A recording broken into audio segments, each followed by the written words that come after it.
Dave August Falcha, hello and welcome to a brand new video. Hope you're all keeping well, keeping safe, quarantining and just keeping yourself sane during these crazy times. And today is Tuesday the 21st of April. It is currently 6:05 PM and I am clearly sitting in my bedroom recording a video, talking to all of you. Excuse the bed behind me, I am currently changing it, have all my stuff here. But anyway, today, like I said, it's Tuesday 21st. It is a sad day. Why is that? Because today we're supposed to be opening for Footloose in Baldoyle Music Society, but thanks to COVID, we've had to postpone. Till when? Who knows? It could be September, it could be 2021, it could be, the end of time. Who knows when we're going to get to do it. I'm supposed to be in Baldoyle right now, put my makeup on, get my hair done, put my costume on, but yeah, unfortunately, I'm here instead. Anyway, in dedication to Footloose opening night, I decided, I'm going to record a video and just talk about my experience in Baldoyle Musical Society to date, and what I love and what I think about musical theatre, what I think about Baldoyle Musical Society. It's not very good, I'm only messing, but yeah, everything just me and Baldoyle Musical Society. So jumping all the way back to the beginning, I joined Baldoyle Musical Society in February 2014 thanks to a friend of mine from school. Not sure if you watch these videos, but Kira Roach, shout out to you if you do watch the videos.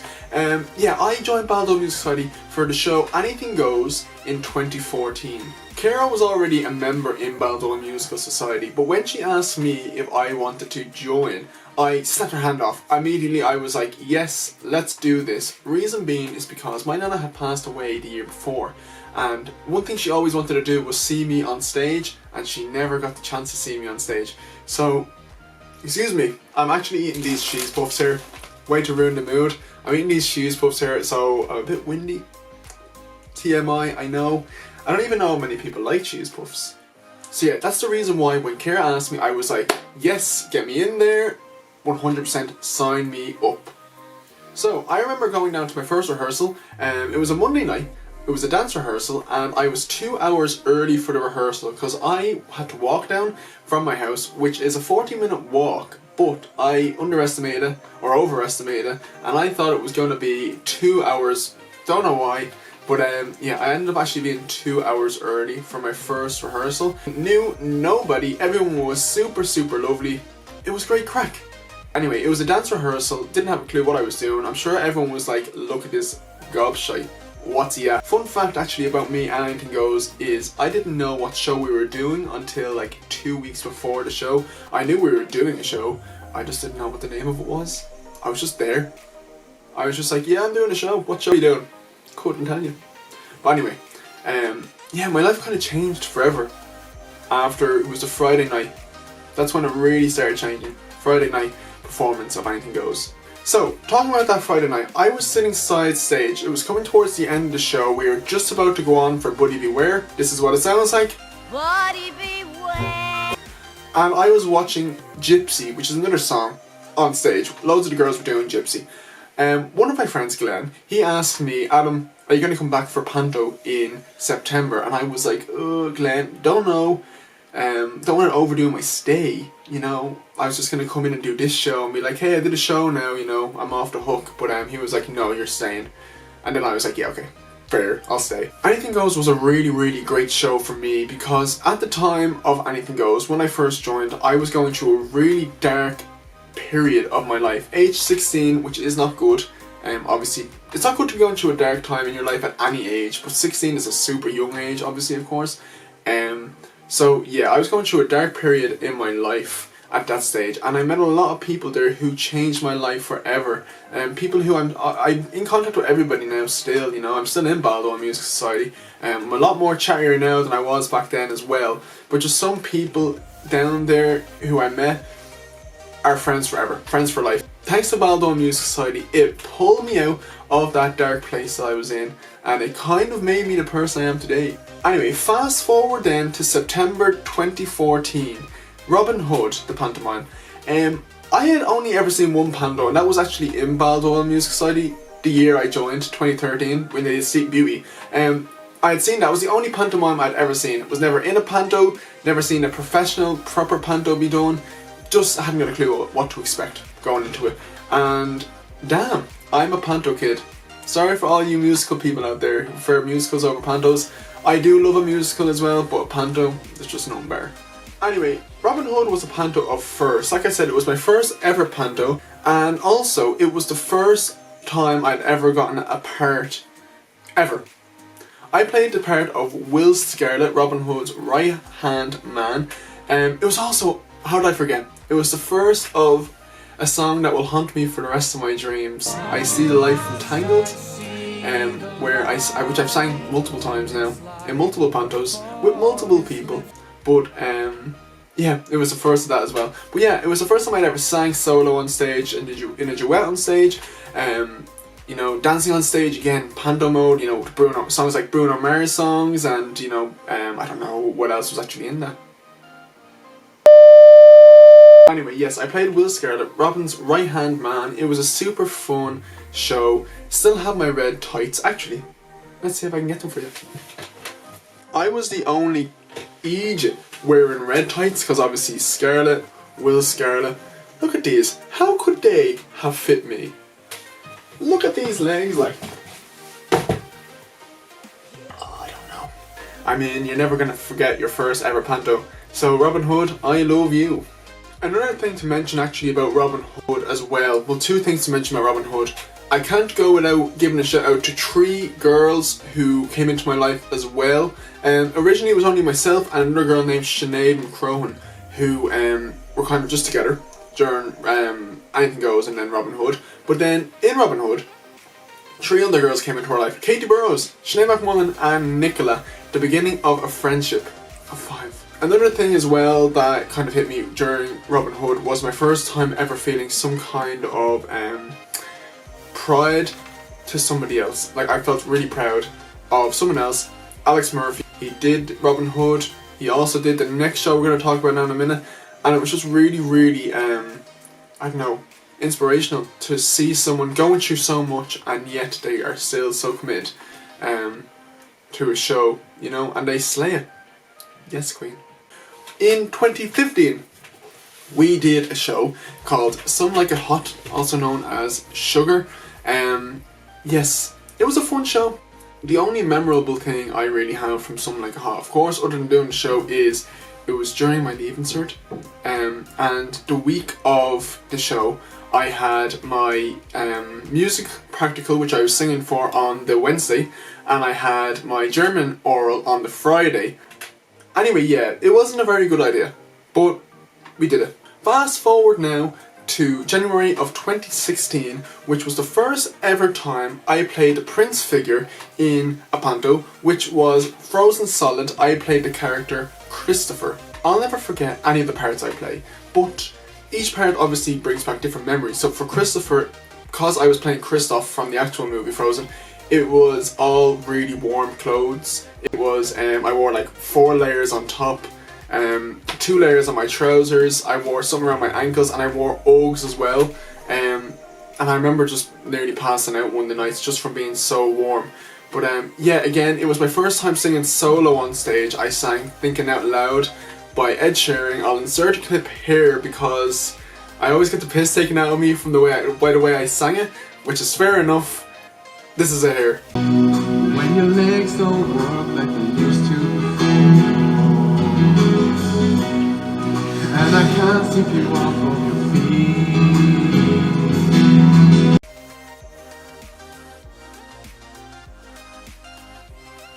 Your legs don't work like they used to before.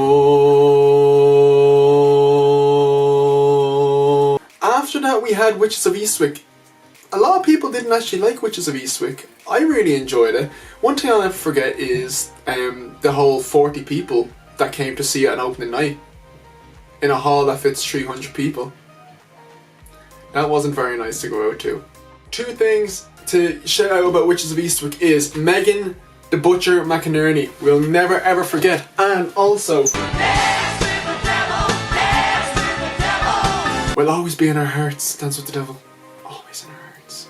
So after Witches of Eastwick is when my experience in Baldoyle really started changing for the better. It was already so great, but it just started getting so much better after Witches of Eastwick. Kicking off with our pantomime in 2017, which was Entangled. Once again, I played the part of the Prince, who was Flint Locke, also known as Flynn Rider. I played alongside Sinead McMullen, who was playing Rapunzel, and again, it was the return of I See the Light. How romantic! Look at that staring, oh god! Anyway, firing on to the next show in 2017, we did Seussical, which I played one of the characters, the Wickersham brother. Again, insert a photograph here of me and Alex and Ben as Wickersham brothers, which are basically just monkey bullies. But yeah, that was a really fun show. That was a really fun show. One thing I'll never forget from Seussical is anything's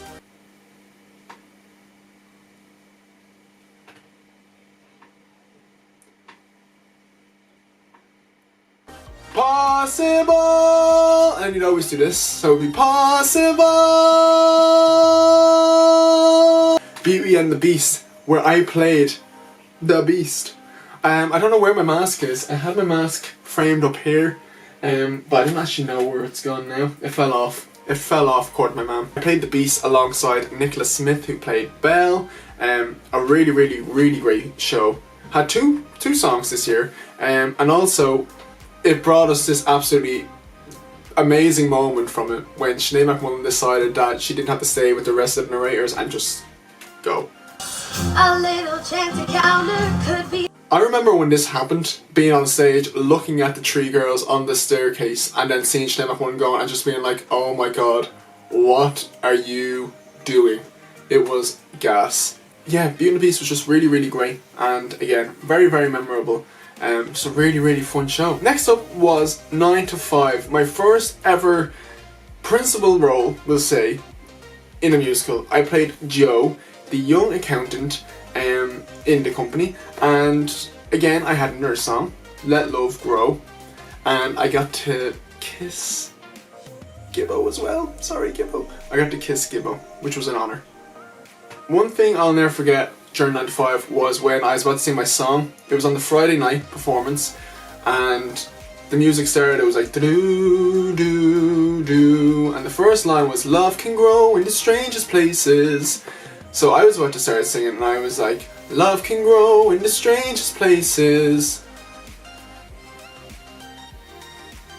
I could not remember any of the words after the first line. I remember the MD being like, na na na na na na na na na. I was like, that does not help. I know the way the song goes. I just cannot think of the words. Standing there for ages. It was so embarrassing. Just being frozen. And then afterwards, Gibbo was like, I didn't even notice. And I was like, I wasn't saying anything. I was just standing there, so doing nothing. Oh, it was awful. That was awful. I'll never ever forget that for as long as I live. I really enjoyed 9 to 5. It was an interesting show, alright. But I enjoyed it. So after 9 to 5, we did the pantomime Snow White, a completely different pantomime to what we had been doing for the previous couple of years. And again, it was a different part for me as well. Going in just auditioning for whatever, haven't played the Prince the last 3 years. I actually got casted as one of the funnies, one of the idiots, and it was an experience, 100% an experience. Yeah, the thing with Snow White is that it was an interesting show, alright. It was a bit topsy-turvy, but yeah, it was fun. It was fun, and I mean, it gave me memories, so I enjoyed Snow White, and yeah. Next up, we had Sweet Charity. I was in the chorus for Sweet Charity, and it was just a weird, interesting show. It was an interesting show. There wasn't an awful lot in chorus. I think that's why I have such a bad memory with it. Not even bad memory, I remember the whole thing, but I think because there was nothing in it for a chorus, it just isn't up there for me. I was in the show an awful lot, being one of 3 lads, but yeah, it just wasn't really memorable, I suppose, and also it was a bit of a rough time in my life as well during Sweet Charity. There was stuff going on behind the scenes, so I personally think right now I probably shouldn't have done it. I should have probably taken one show out just to kind of get my life on track and, you know, actually, you know, figure myself out. I remember one of the nights I had a panic attack because I left my shoes backstage. Just was a bad night. But yeah, Sweet Charity's a bit, I don't know, iffy. I did actually win this though. Honorary Taxi Dancer. And that kind of brings us up now to this year's shows. I have not missed a show since joining Baldoyle Music Society, since 2014, all the way up to now. I've done every single show on Panto since. But this year's Panto is 100% by far the best production I've done with Baldoyle Music Society. It was Aladdin. Two of my really great friends, Sinead McCrohan and Katie Burrows, wrote the script, and luckily enough I got the part of Aladdin, and it was just the best experience ever. I actually stole this, but don't tell anybody please, because nobody knows, and now I've just kind of put it out there to all 16 viewers. But yeah, Aladdin was just an amazing experience. Loads of songs, loads of parts. It was just really great to finally, after 6 years of being in Baldoyle, to play like the featured lead role. And yeah, it was just insane. I sang songs like A Whole New World. I sang a snippet from Now On, The Great Showman, a snippet from Skid Row in Little Shop of Horrors, Power Over Me by Dermot Kennedy, a little bit in Let Me Entertain You by Robbie Williams, which for me is just a go-to song. Definitely on the karaoke a go-to song. And did I sing any other songs? Oh no, I didn't sing any other songs. I'm deprived. But anyway, it was just a really great show. And I couldn't have asked for like a better kind of people surrounding me. I had one of my best friends, Sinead, as Alexa, who is aka the monkey. Like I said, she wrote it, but she wasn't the monkey either, but we'll say you're the monkey, Sinead, I'm sorry. I had Nicola as well then. She played Jasmine, which was really great. She'd also played Belle, so it was nice to play alongside Nicola again. And I had Kate, who played the part of the genie, and I couldn't ask for a better genie. It was just the best bunch of people as well who did the show. It was just such a great atmosphere the whole time through, and it was just really enjoyable. And we're still waiting for the DVD, whenever that's going to come out. That was in January. Like I said, it's April now. Still no sign of a DVD. But yeah, if any of you want to come over and watch it, hit me up. Oh, I'm up for watching myself play Aladdin. And that then brings us up to Footloose, which started in January of 2020, the end of January. And we started rehearsing for Footloose all the way up to the beginning of March, and then rehearsals had to be cut short. I was playing the part of Chuck, who was the abusive boyfriend to the leading lady Ariel. And it was such a different part to what I've played before. Having played the Prince loads and loads, and playing Joe, who's a nice kind of sweet guy, to then playing this really horrible, psychotic, abusing man, was a big change. But I'm really enjoying it. I'm really enjoying it. I can't wait to kind of get back now and start doing it again. But yeah, it's just so different. It's just so different. My song was an absolute banger as well. Not a very nice message, but this is a little snippet over here. The girl gets her right. But it was just an absolute banger. Really fun. And there was so many new people. We had like a cast of like 54 or something like that, which is ginormous for our tiny little stage. We had a stage extension, the whole lot, and then it was gone. But fingers crossed, here's hoping. By the end of 2020, we might get to do it. Going into Panto next year, it might get a little bit but yeah, it was a really great show. And that brings us up to date now with my experience in Baldoyle Musical Society productions. If I was to rank my top 3 shows, I would say it's definitely in third place, 9 to 5, second place, Beauty and the Beast, and third place, Aladdin. 100%, they were the 3 best shows I've done personally so far. But anyway, that's just my opinion. Thank you so much for watching. If you enjoyed, leave a like and subscribe if you haven't already, and have the best day. Keep safe and keep doing what you're doing. It's really great. The curve is flattening now. Keep doing what you're doing. Love you all so much. Goodbye.